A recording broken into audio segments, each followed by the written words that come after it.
Alright, welcome to Eve Singularity. I'm Major Freak.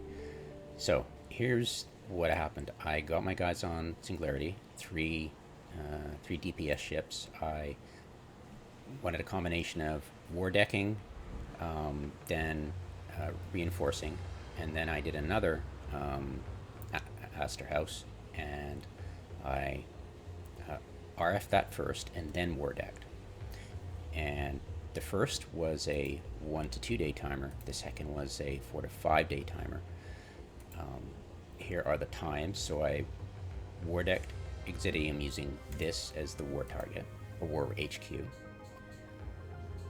And then I shot it up just afterwards, and it gave me a 1 to 2 day timer.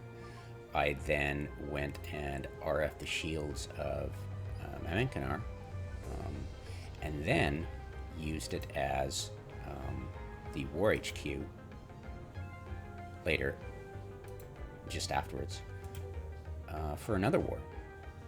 And then I got I already had the 4-day timer, but I was able to do that when it was damaged. And I thought I wasn't able to do that. Actually, I didn't even conceive of being able to friendly fire my own structure.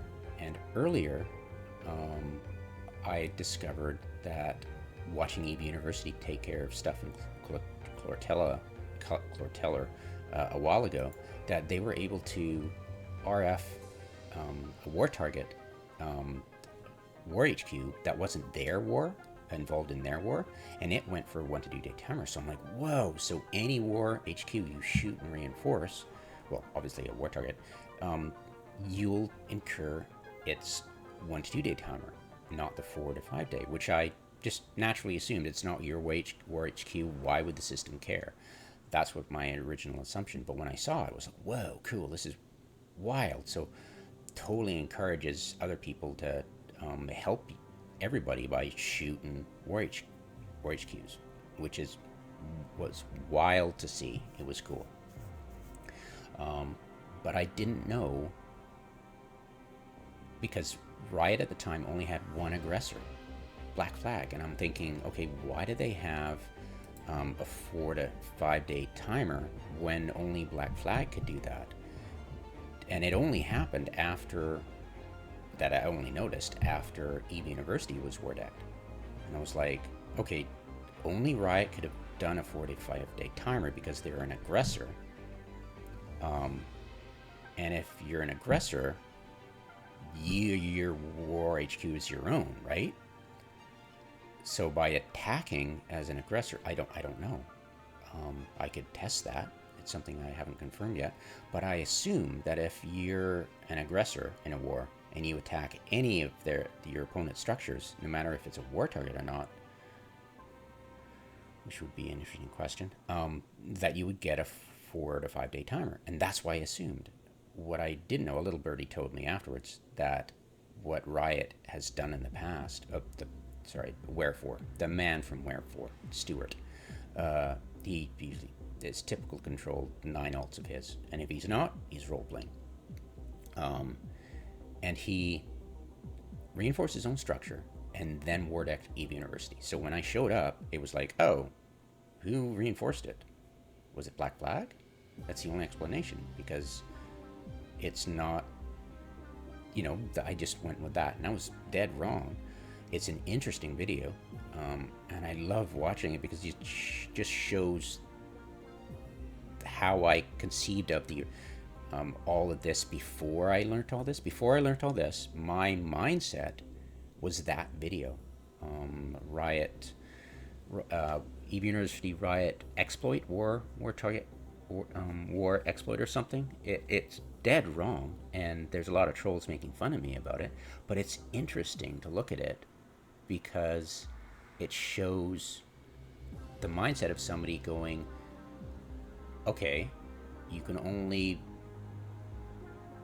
get that, because I was trying to figure out how could you get the 4 to 5 day timer logically, and I wasn't thinking friendly fire at all. I wasn't thinking you can war deck after you reinforce a structure. Why would you do that? It just didn't come to mind. So yeah, Um, will CCP fix it? Well, the original way was, when they coded it, was to do the shield timer, 1 to 2 days, 24-hour timer for the shield, and then 4 days, 4 to 5 days after you reinforced the armor, and then you blew it up during the whole timer, right? Except, of course, it was abandoned, blah, blah, blah. And so they never conceived of a situation where you'd want to RF it first, because it would be pointless to RF it before you wardeck using that Astra House as a WarHQ, right? So they never conceived of the need before they changed it for large structures like Astra Houses and Athenors and Rataros, that it would only have one reinforced timer. It would be, you took care of the extra boosted shields, and then after that timer elapsed, you were going to cut through both the armor and the hull in the same one. So, done deal. This allows Riot, the man from Wherefore, now part of the sinking ship called Riot, he knows, has done it repeatedly, just in order to get more kills on EVE University, because EVE University, unlike anybody else, will hit the warHQ instantly, as soon as possible, to take care of the situation quickly, so their members aren't in danger in ISEC, because the EVE University pilots are students mostly, and they're easy pickings. Mostly they'll pay attention, I'm sure, to warnings, but yeah,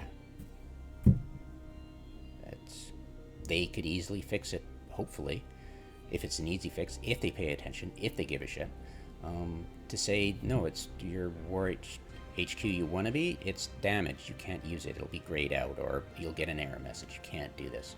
Or they'll revert it to the old way, because the large structures still have the old way, so, or they'll do nothing, which is, I assume that's going to happen. So just be aware if you show up and it's reinforced for 4 to 5 days, and you're like, how the hell did that happen? It's because they figured you were going to hit them right away. And this gives them an extra few days to gank your ships before you take it out. I don't know.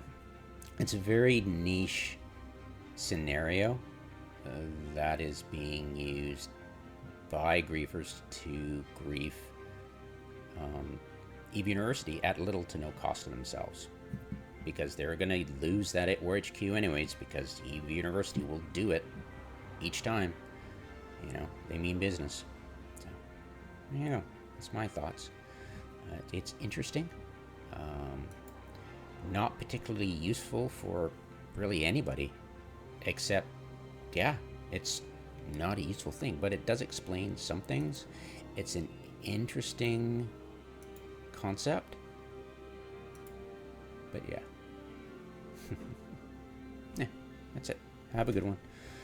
I gotta get off and help the wife make some food and enjoy life. So have a good one, guys.